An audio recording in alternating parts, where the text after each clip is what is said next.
ये दौर था 1980s का। पाकिस्तान में रिटेल का कल्चर अभी नया नया आया था। उस वक्त गलियों के किनारों पर छोटी छोटी दुकानें हुआ करती थी, जहां काफी लिमिटेड वैरायटी होती थी और कस्टमर्स के पास चॉइसेस भी बहुत कम हुआ करती थी। उस वक्त किसी ने भी नहीं सोचा था कि एक वक्त ऐसा भी आएगा जब सिर्फ एक छत के नीचे ग्रोसरीज, हाउस होल्ड गुड्स और कपड़े भी सब कुछ दस्तयाब होंगे, और वो भी अफोर्डेबल प्राइसेस पर। इसी दौर में बशीर नामी एक खानदान एक नई सोच लेकर आया। एक ऐसी सोच जो सिर्फ बिजनेस बनाने की नहीं थी, बल्कि शॉपिंग के कल्चर को चेंज करने की थी। और इसी सोच ने जन्म दिया पाकिस्तान के सबसे बड़े और मशहूर रिटेल चेन चेज़अप को। उस वक्त सुलेमान बशीर के वालिद साहब ने सबसे पहला स्टोर भादराबाद के एक शहरी इलाके में खोला। उस वक्त ये सिर्फ एक छोटी सी दुकान थी, लेकिन इसके पीछे एक विजन था कि कस्टमर्स को क्वालिटी प्रोडक्ट्स मिले, अफोर्डेबल प्राइसेस पर मिले और हर आइटम एक ही जगह पर मिले। ये कॉन्सेप्ट उस जमाने में किसी ने भी नहीं सोचा था, लेकिन बशीर फैमिली इस सोच को लेकर काफी कॉन्फिडेंट थी। उनका मानना था कि अगर एक जगह पर सब कुछ सस्ती और क्वालिटी में मिल जाए तो कस्टमर्स अपने आप वापस आएंगे, और उनका वापस आने का मतलब ये है कि एक सस्टेनेबल बिजनेस डेवलप हो सकता है।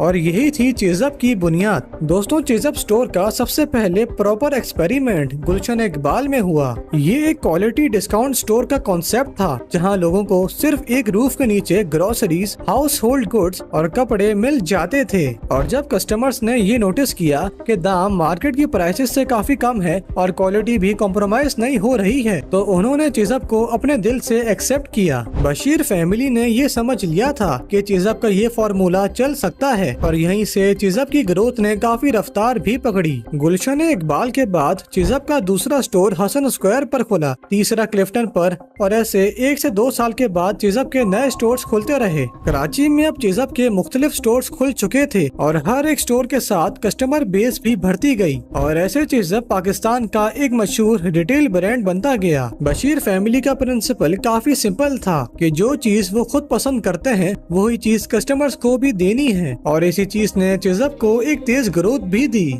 लेकिन दोस्तों, हर सफर के रास्ते में कई मुश्किलात भी आती हैं, और चेज़अप के इस सफर में भी काफी मुश्किलात थी। जब बड़े बड़े बिजनेस ग्रुप्स ने देखा कि रिटेल पाकिस्तान में एक प्रॉमिसिंग ब्रांड बनता जा रहा है, तब उन्होंने भी पाकिस्तानी मार्केट्स में एंट्री लेना शुरू की। कुछ ग्रुप्स ने तो चेज़अप के स्टोर्स को लीज पर ले लिया, और ऐसे बशीर फैमिली को अपना स्टॉक क्लियर करना पड़ा और अपने ऑपरेशंस को वक्ती तौर पर उनके हवाले भी करना पड़ा। बशीर फैमिली पर एक वक्त ऐसा भी आया था जब उन्हें लगता था कि उनका ये बिजनेस खत्म हो जाएगा, लेकिन असल एंटरप्रेन्योर्स वही होते हैं जो मुश्किल वक्त में हिम्मत नहीं हारते हैं। बशीर फैमिली ने ये डिसाइड किया कि अगर चेज़अप को दोबारा रिलॉन्च करना है तो और भी मजबूत फाउंडेशन से करना होगा। उस दौरान बशीर फैमिली ने एक क्लोजअप सेल लगाई जो इतनी सक्सेसफुल हुई कि इसने बशीर फैमिली को ये कॉन्फिडेंस दिया कि वो अपना बिजनेस दोबारा से शुरू कर सकें। बहरहाल बशीर फैमिली ने अपने बिजनेस को रिलॉन्च करने से पहले 3 चीजों पर क्रिस्टल फोकस किया। पहली चीज, क्वालिटी कॉम्प्रोमाइज नहीं करनी है, दूसरी अफोर्डेबिलिटी मेंटेन करनी है, और तीसरी सिर्फ एक छत के नीचे कस्टमर्स को मैक्सिमम कैटेगरीज देनी है। बशीर फैमिली की इस स्ट्रेटेजी ने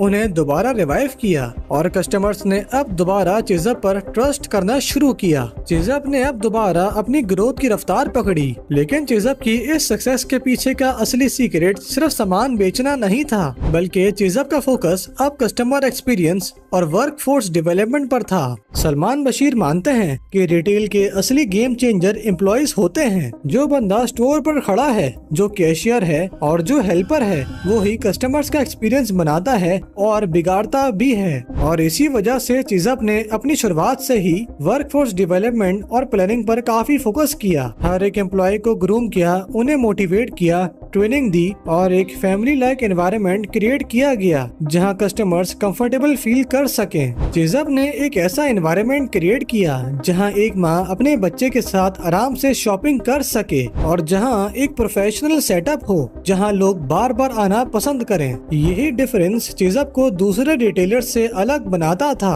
लेकिन रिटेल एक डायनामिक सेक्टर है जहां हर रोज नए चैलेंजेस आते हैं। कभी गवर्नमेंट पॉलिसीज, कभी एफबीआर रेगुलेशंस, कभी टैक्स इश्यूज और कभी सप्लाई चेन के मसाइल। हर चैलेंज ने चीजअप को टेस्ट किया, लेकिन हर दफा चीजअप नए तरीके से अडेप्ट करता गया। सुलेमान बशीर कहते हैं कि रिटेल पाकिस्तान में अभी उस स्टेज पर है जहां टेलीकॉम साल 2000 में हुआ करता था। अगर रेगुलेटरी इश्यूज को सही तरह हैंडल किया जाए तो रिटेल पाकिस्तान का सबसे बड़ा सेक्टर बन सकता है और पाकिस्तान की इकोनॉमी को काफी बेहतर भी बना सकता है। दोस्तों, आज चीजअप सिर्फ एक दुकान नहीं बल्कि एक मूवमेंट बन चुका है। चीजअप के स्टोर्स आज पाकिस्तान के हर एक बड़े शहर में हैं। रोजाना हजारों लोग चीजअप से शॉपिंग करते हैं क्योंकि चाहे ग्रोसरीज हो, हाउस होल्ड गुड्स या फिर कपड़े, सब कुछ सिर्फ एक छत के नीचे दस्तयाब है। चीजअप अब एक हाउस होल्ड नाम बन चुका है जिसे हर क्लास का बंदा जानता है और ये सब कुछ एक विजन की वजह से पॉसिबल हो सका, जो कि था क्वालिटी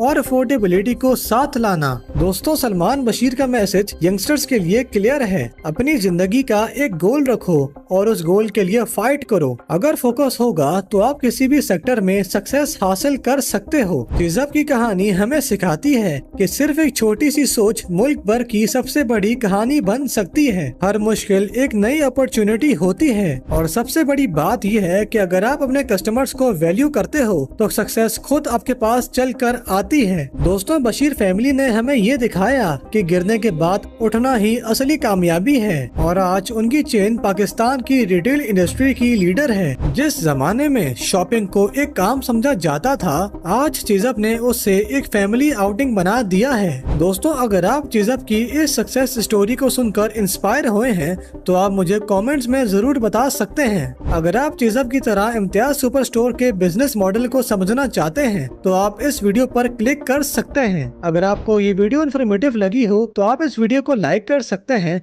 और चैनल को सब्सक्राइब कर सकते हैं।